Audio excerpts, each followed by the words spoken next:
در دنیای معاملات و تحلیل تکنیکال، شناخت نواحی حساس بازار میتونه به معامله‌گران کمک کنه تا تصمیمات بهتری اتخاذ کنن. در این ویدیو ابزار منحصر به فردی رو معرفی میکنیم که بهتون کمک میکنه نواحی حساس نقدینگی رو شناسایی کنید و قدرت حجم بازار رو زیر نظر داشته باشید. ادامه ویدیو رو با بنده همراه باشید.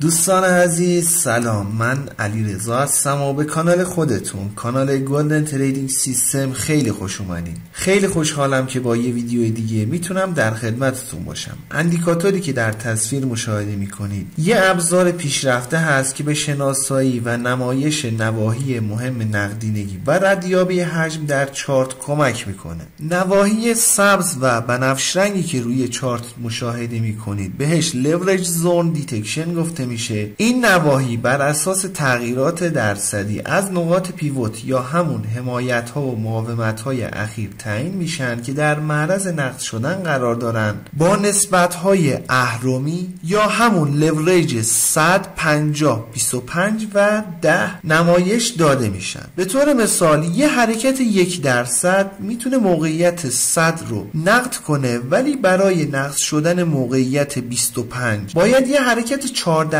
رو مشاهده کنیم و حالا به همین ترتیب. حالا نواحی که توسط قیمت در گذشته چارت نقد شده رو اندیکاتور با یه سری مناطق خاکستری رنگ نمایش میده که بهش لیکویدیتد زون گفته میشه. همچنین اندیکاتور حجم مورد نیاز برای نقد شدن موقعیت ها رو در این نواحی محاسبه میکنه. حجم کندل های صعودی رو در صورت نقد شدن موقعیت های فروش رو با رنگ قرمز نمایش میده و حجم کندل های نزولی رو برای نقد شدن موقعیت های خرید رو با رنگ سبز نمایش میده. این ویژگی به معامله‌گران کمک میکنه تا با نزدیک شدن قیمت به این نواحی ریسک نقد شدن رو ارزیابی کنن. به طور مثال توی این حرکت صعودی قیمت تقریبا تمامی نواحی نقدینگی که سر راهش بوده رو با این حجم ها نقد کرده. حالا با نزدیک شدن قیمت در سری بعدی به این ناحیه با توجه به حجم و سایر فاکتورهایی که اندیکاتور در اختیارمون قرار میده میتونیم ریسک نقد شدن این نواحی رو ارزیابی کنیم. 2 عدد در سمت راست نواحی اندیکاتور نمایش میده که بهش والیوم کلکولیشن گفته میشه. این حجم ها دوستان از آخرین پیوت ها بررسی میشه. برای محاسبه حجم خرید کندل های صعودی اخیر در نظر گرفته میشه. برای محاسبه حجم فروش کندل های نزولی اخیر در نظر گرفته میشه. این داده ها به معامله‌گران کمک میکنن تا قدرت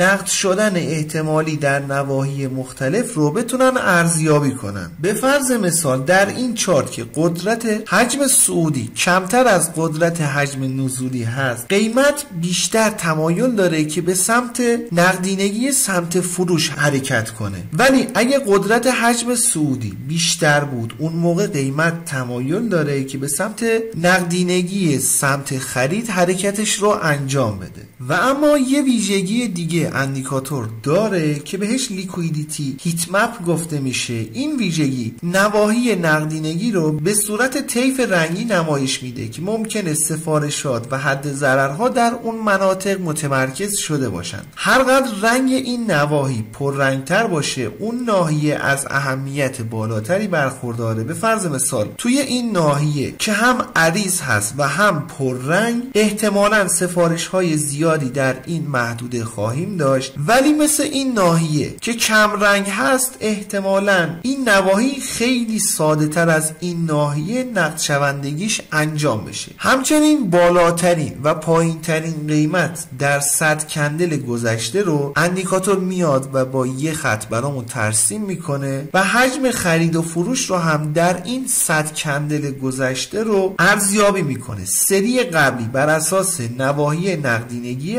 اخیر محاسبات رو انجام میداد، ولی این سری بر اساس بالاترین و پایین ترین قیمت در 100 کندل گذشته میاد و محاسبات حجم رو انجام میده. برای انداختن اندیکاتور روی چارت باید وارد سربرگ ایندیکیتورز بشیم. در تب سرچ بار عبارت لیکویدیشن زون رو وارد کنیم. این اندیکاتور هست که توسط چارت پرایم طراحی شده. بسیار خوب، قبل از اینکه گریز کوتاهی به قسمت تنظیمات اندیکاتور داشته باشیم، میخوام ازتون درخواست کنم که اگر فکر میکنید اندیکاتور یا ویدیو مناسب هست، لطفاً ویدیو رو لایک کنید. اگر هم میخواین ویدیوهای بعدی کانال رو از دست ندین، کانال رو سابسکرایب کنید و علامت زنگوله رو هم بزنید تا به محض انتشار ویدیوی جدید بهتون اطلاع داده بشه. و اما گزینه لینک دوستان، تعداد کندل هایی که برای محاسبه پیوت ها در نواحی نقدینگی استفاده میشه رو میتونید تعیین کنید. اعداد پایین تر باعث میشه پیوت های بیشتری شناسایی بشه و قاعدتا مناطق نقدینگی هم که اندیکاتور شناسایی میکنه تعدادشون بالاتر میره. بالعکس، عدد بالاتر باعث میشه روی پیوت های مهم تمرکز داشته باشه و مناطق نقدینگی که اندیکاتور نمایش میده دارای اهمیت بالاتری خواهند بود. گزینه اکستند مربوط به نواحی زون دیتکشن هست که به صورت پیشفرض تا 40 کندل جلوتر رو میاد و این نواحی رو به سمت جلو امتداد میده. به فرض مثال این عدد رو بر روی 20 ما قرار بدیم، این نواحی رو الان تا 20 کندل جلوتر اومده و امتداد داده. یه چیز شخصی هست این گزینه. در قسمت بعدی اهرم هایی که قصد داریم اندیکاتور بر روی چارت نمایش بده رو میتونیم مشخص کنیم که کدوم رو نمایش بده. در نهایت برای فعال کردن ویژگی لیکویدیتی هیت مپ باید تیک گزینه دیسپلی هیت مپ فعال باشه تا اندیکاتور بیاد و نواحی نقدینگی رو به صورت طیف رنگی نمایش بده.